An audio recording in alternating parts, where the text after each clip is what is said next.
Começamos essa semana sobre as motivações para vencer os gigantes. Os gigantes estão se levantando aí na sua vida, como eu disse hoje no café da manhã, os redemoinhos estão aí à sua volta, você se vê nesse redemoinho, então é hora de saber quais são as motivações para vencer esses tais gigantes. E para isso, para falar um pouco mais e nos ensinar a palavra de Deus, eu recebo aqui os nossos queridos já amigos, Pastor Rogério Goulart. Grande Sérgio. Firme? Firme e forte. Então tá bom. Pastor Rogerinho, firme. Graças a Deus, Serginho. E ele, com a sua voz de trovão, nosso querido Pastor Guerra. Amém. Que é uma guerra boa, né? Oh. Ali é pacífico, tranquilo, gente muito boa. Então, pessoal, você tem aí alguma dúvida sobre como vencer aí, sobre as motivações para vencer um gigante? Então se liga no Clínica da Alma, porque nós estamos assim hoje com um tema muito bom que vai falar sobre o ganho pessoal. O que é o ganho com isso, né, pastor? Isso. E o texto base de hoje é? 1 Samuel 17, versículo 25.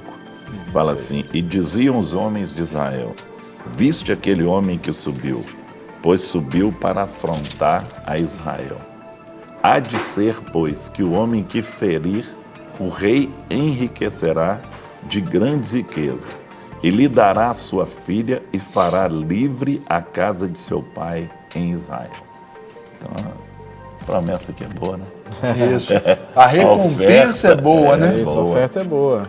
E quando a gente fala aí sobre o ganho pessoal, nesse aspecto está falando muito sobre a ganância, né? Assim, né? De fazer a obra por interesse próprio, não é isso, pastores? Ô Serginho, quando a gente olha o ganho pessoal como uma motivação, nem sempre o ganho pessoal ele pode ser focado como ganância. Porque, na realidade, quando você faz alguma coisa, você espera uma recompensa. Agora, a ganância é no sentido de que eu estou querendo além daquilo ou coloco somente esta motivação para fazer alguma coisa, né?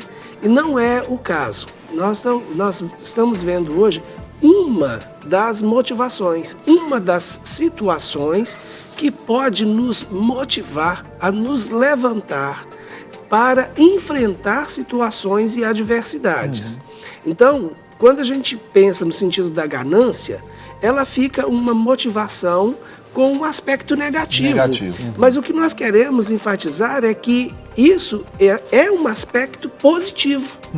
Então, eu ter uma motivação, qual é essa motivação? Então, essa semana toda, nós vamos estar falando sobre alguns desses aspectos, algumas destas motivações baseadas nesse texto de 1 Samuel 17. Então, nós começamos do ganho pessoal porque essa é basicamente uma das primeiras motivações que vem para a vida de Davi.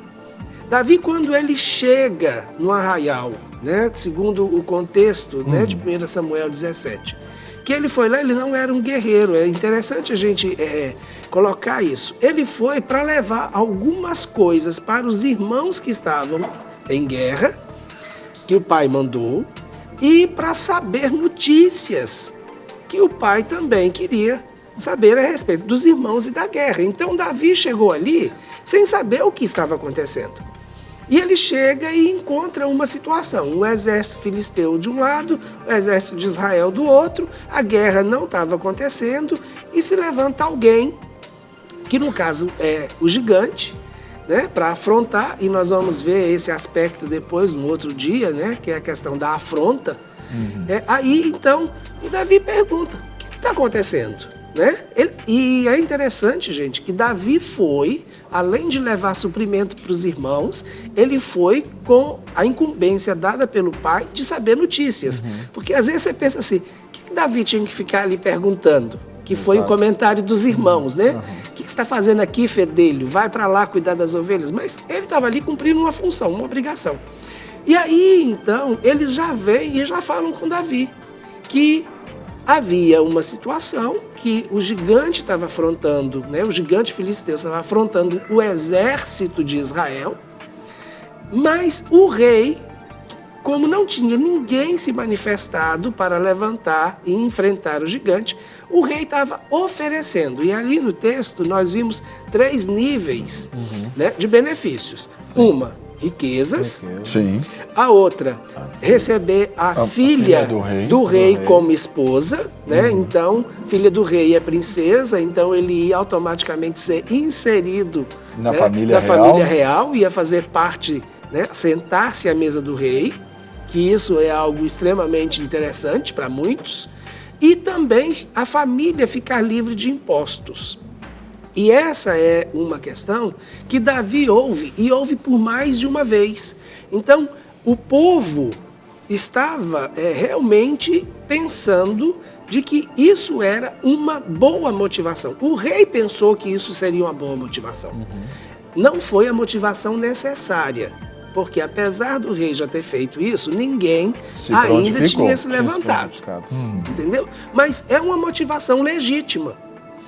O que não pode ser legítimo é quando eu faço desta a minha única motivação. Exatamente. E Entendeu? outra coisa, ela estava dentro do contexto deles lá, né? Que eles já faziam isso normalmente. Dava essa motivação, então estava dentro do contexto, não estava fora do contexto do rei, não. Sim, Aí é ele fez natural. uma Né? coisa natural. Aí, dentro da questão da nossa formação, até cristã, mas sobretudo a nossa formação moral, nossa formação social, nós temos que tomar cuidado entre a questão da premiação e da corrupção. Sim. Não é verdade? Que aí são aqueles 2 lados que você enfatizou no início do programa, né, Rogério? São 2 coisas completamente diferentes, né? Você receber o prêmio por ter feito um bom trabalho, né? Ou pensar nesse prêmio como uma motivação. Isso é legítimo. O próprio Senhor, ele fala que o trabalhador é digno do seu salário. O próprio Senhor fala que a boca do boi não fica atada enquanto ele está, né? E há ganhos. E é uma coisa muito interessante, porque se a gente desconecta essa questão do ganho pessoal, nós vamos ter que repensar um punhado de situações, inclusive da própria teologia, né? O que seria o galardão? O que é o galardão? Deus é galardoador daqueles que o buscam. Isso. Não é verdade? Né? Há prêmios, há há benefícios para Sim. você estar lá. Sim. Que aquele que for fiel até o fim, Vai receber a coroa da vida. isso. Não é verdade? Então, as pedrinhas na coroa, que tanta gente, né, Fala, tanto. Exatamente. Isso. Que legal. Nós temos a participação aqui, pastores, da Hélia Ferreira, lá do bairro Palmital, em Santa Luzia. A Hélia é essa nossa telespectadora assídua. Um abraço para você, Hélia. E ela faz uma colocação aqui, segundo a palavra em Timóteo, foi o texto que ela citou, que as mulheres só serão salvas após terem filhos. No caso dela, como que faria, já que ela não pode ter filhos? Eu desconheço essa informação. Eu gostaria até de saber que texto. Se que tiver o diz texto, isso, depois quiser nos passar. Mas porque eu acho que eu sei qual que é. Eu acho que ela está usando aquele texto quando fala da tribulação. As mulheres, quando forem grávidas, como é que diz? Aí a mulher...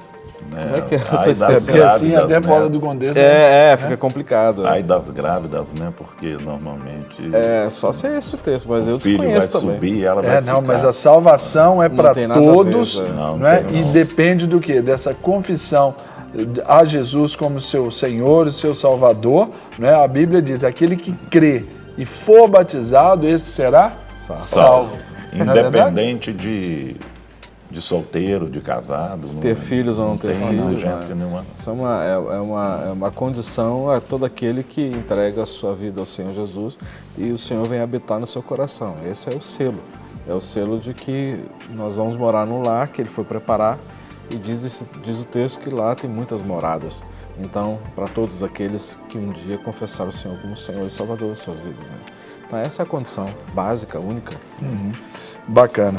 Agora, continuando então, sobre essa motivação para vencer o gigante. Nós homens, por exemplo, vocês lidando com a questão da cura da alma, essa questão de motivação é muito complicada, porque a pessoa se desmotiva facilmente, não é isso? Às vezes aparece uma moita que balança, como diria meu pai, a moita balançou, você já sai correndo, não é assim? Encontra muito mais coisas para desmotivar do que para motivar.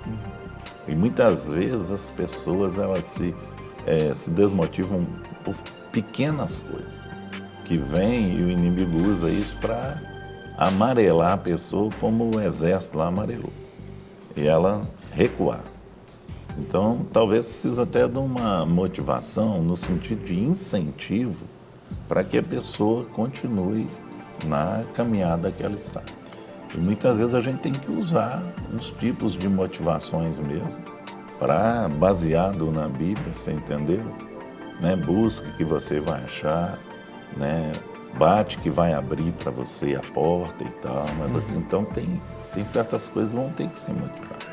Eu acho muito interessante essa questão de motivação, porque hoje se fala muito nisso, né? Essa questão da sua motivação, ou seja, ações motivacionais. Todos nós precisamos ser motivados emocionalmente falando, né? Psicologicamente. Então hoje existem muitas ações das empresas no aspecto motivacional para os funcionários, trazer um aspecto de ânimo. Não é? Agora, eu me reporta muito, lembra alguns anos atrás, quando eu fiz o CPUR, eu lembro que um dos ensinos que a gente teve lá, como oficial e tudo da reserva, era que quando o soldado ou quando o militar ele está assim, no último, quando ele não tem mais força, condição alguma de continuar, ele ainda tem 40% de condições de se sobrepor a todos os gigantes, superar diante de todas as adversidades que ele tem. Porque muitas vezes, quando nós somos colocados em risco, em perigo iminente, ou existe uma motivação muito maior que move você ainda tem 40% de força para você poder se levantar e ainda resistir a toda e qualquer adversidade. Eu acho isso muito interessante, porque na realidade nós pertencemos a um exército. Nós fazemos parte de um grande exército, onde nós somos alistados por esse Senhor amado, o grande general Jesus Cristo, amado das nossas almas. Então, nós temos que ver também que nós sempre vamos nos deparar diante de circunstâncias que vão tentar, muitas vezes, nos parar, vão tentar nos desanimar, vão tentar, muitas vezes, tirar o foco, não é? E, principalmente, quando nós nos deparamos com esses gigantes. Interessante que já fazia praticamente 39 dias que eles estavam ali e o gigante estava ameaçando eles. 39 dias. E, ou seja, Davi não sabia nada que estava acontecendo. Né? Ele foi ali cumprir uma ordem do pai, foi lá levar mantimentos e saber notícias. E de repente se depara com aquela situação toda, né? Quase fechando 40 dias já que Israel estava ali naquela situação. Então, eu vejo muitas vezes que a gente, sabe, o tempo vai passando e nós vamos nos desanimando diante das circunstâncias. E sempre vai existir motivações para qualquer coisa na nossa vida. E motivações boas. E essas motivações são que movem nosso ser, o nosso ser como um todo. Né? Davi, que é essa personagem central aí do texto, né, estabelecido por vocês para nos ensinarem, Davi ele tinha uma motivação, que era servir ao Senhor. Isso, ele foi lá para esse servir. Coração. Serviu os irmãos. Ainda que proposto a ele, né, riqueza, a mão da princesa, a isenção de impostos para a família, Davi não estava com o coração nisso. Ele, vamos dizer, ele só foi beneficiado. Mas porque ele tinha, o ganho pessoal dele seria o quê? Agradar o coração do rei. Do rei e do Senhor, né? Vamos dizer. Não é isso? Não parte disso? O foco dele era esse. Né? Nós vamos ver isso nas outras motivações que a gente vai tratar durante a semana. Né? Então, mas eu queria voltar à questão da motivação com o ganho pessoal. Muitas vezes a pessoa chega para a gente na clínica e uma das coisas que nós normalmente fazemos, principalmente eu nos atendimentos pessoais, é: o que você quer? O que você veio buscar?